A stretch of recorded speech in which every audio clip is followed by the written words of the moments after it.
Bona nit. Avui tenim el Tal Com Raja d'aquest mes de juliol, on estem entrevistant els presidents dels partits comarcals i també els agents socials de la nostra comarca. Vicenç Paituví, que és el president de la patronal de la petita mitjana, de la micro, la petita i la mitjana empresa PIMEC al Vallès Oriental.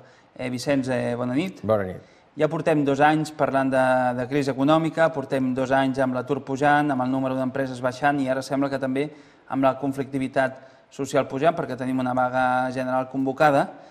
Però a mi m'agradaria començar l'entrevista preguntant-li sobre la imatge social de l'empresari. Si creu que aquesta crisi està fent que els empresaris estiguin pitjor vistos o que la seva imatge sigui pitjor vista per la societat. Què en pensa? Si em parles per lo de la vaga o pel sistema en general, de crisi? Veiem que els polítics són mal vistos, segons totes les enquestes, els sindicats tampoc són gaire seguits en les seves protestes i una bona part de la societat també veu els empresaris de forma negativa. No sé si creu que és injust. Home, jo totalment injust. Vull dir, jo que la societat digui que el govern és nefast i és dolent, i estic completament d'acord, vull dir, perquè és que no n'encerta ni una, no? Vull dir, la prova la tenim que quan el govern...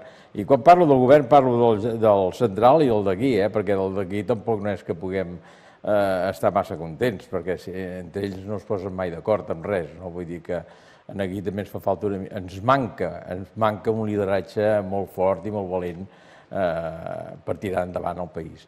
Que la societat estigui contra l'empresari? No ho crec, perquè el que més pateix avui dia és l'empresari, perquè cada dia estan caient empreses. Estan caient empreses, vull dir que la societat jo crec que el que té de fer, i ja fa, és apoyar la part empresarial, perquè si no hi ha empresa no hi ha feina, i si no hi ha feina els treballadors hi ha més paro. Vull dir que jo crec que tots tenim d'apoyar les empreses. Sap que hi ha molta gent que pensa, però, que durant els anys de bonança alguns es van omplir les butxaques i ara, aprofitant la crisi, molts estan aprofitant per reduir les seves plantilles. Jo en aquest sentit li preguntava, perquè això ho sap vostè bé, que la gent, molta gent ho pensa i ho diu. Sí, però pensa que jo represento els autònoms, la micro i petita i mitjana empresa. I aquestes empreses, del que has dit, res de res, d'omplir-se les butxaques, res de res. Les que s'han omplert les butxaques són les que realment han rebut tot el diner de la banca. Són aquestes grans empreses de construcció que un banc els ha deixat 5.000 milions, l'altre 6.000, l'altre... Vull dir, ara, els petits no, si nosaltres els passem tan magres com la part de treballadora, vull dir que no, que som uns treballadors, vull dir, és que... Són els que ho passen pitjor, les petites empreses, o els que ho estan passant pitjor? Total. És que cada dia n'estan caient. Encara? Cada dia n'estan caient.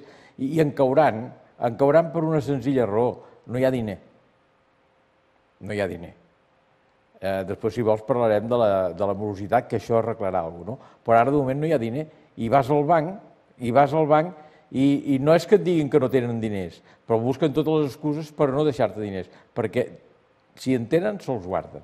I, en canvi, la petita i mitjana empresa, que està no endeutada, però que té pòlisses i ja ho té tot hipotecat, lo de casa seva, no li queda cap altre remei que tancar la porta i estar al paro. I, per sort, encara els autònoms s'ha lograt, PIMEC ha lograt que tinguin 12 mesos de paro. Que això és una cosa que s'ha aconseguit recentment, vull dir que fins ara no hi era, però almenys si un autònom porta un any o 2 anys que no treballa, almenys ara tindrà 12 mesos de cobro. Com valora a nivell de comarca la relació amb els sindicats? Perquè vostès es reuneixen, fan rodes de premsa conjuntes, manifestos, tenen bona relació? Sí, bona relació. És que jo crec que els sindicats locals no té res a veure amb els sindicats de Madrid. Estatals a nivell... No té res a veure, aquells se'ls ha de donar menjar a part, perquè aquells és diferent, aquells estan parlant directament amb el govern i els interessa fer moure la massa. El que realment sap el problema de la petita i mitjana empresa, precisament són ells. Són ells. Jo quan m'he tingut d'entrevistar amb algun delegat, sigui de UGT o de comissions obreres per problemes amb alguna petita i mitjana empresa, ens hem posat sempre d'acord perquè ells han vist han vist que a vegades una empresa és millor, una empresa de 10 persones, és millor que en puguin, o sigui, que 5 vagin al carrer i que puguin guardar els altres 5, perquè si no es posen d'acord, després d'aquí 2 mesos tots 10 s'aniran al paro. I això, ells hi estan amb això.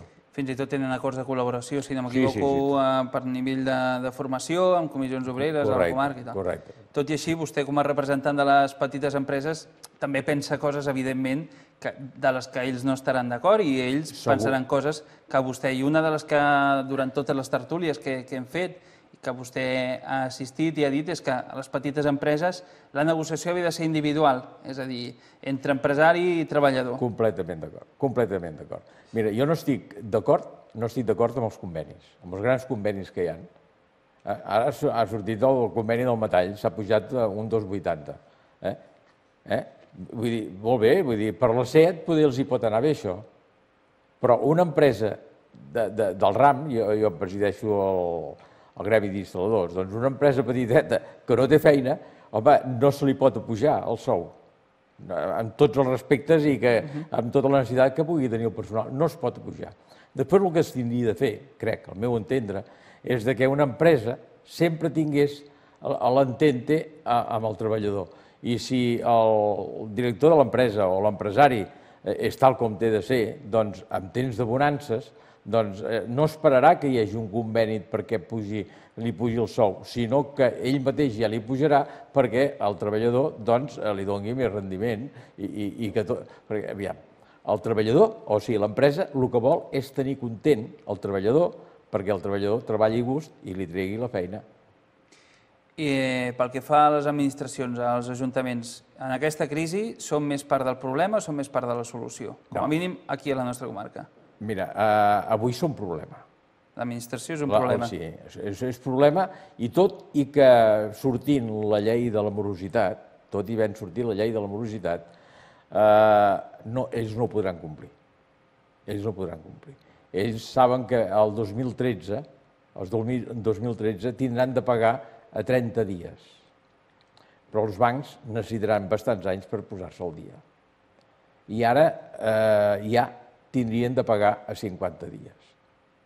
Però si ells no tenen diners... Cap ajuntament paga el dia?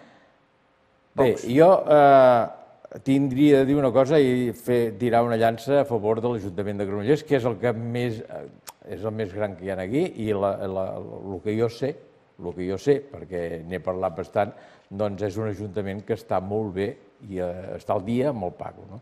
Però els altres estan molt malament. Estan malament no és perquè no vulguin, perquè no tenen diners.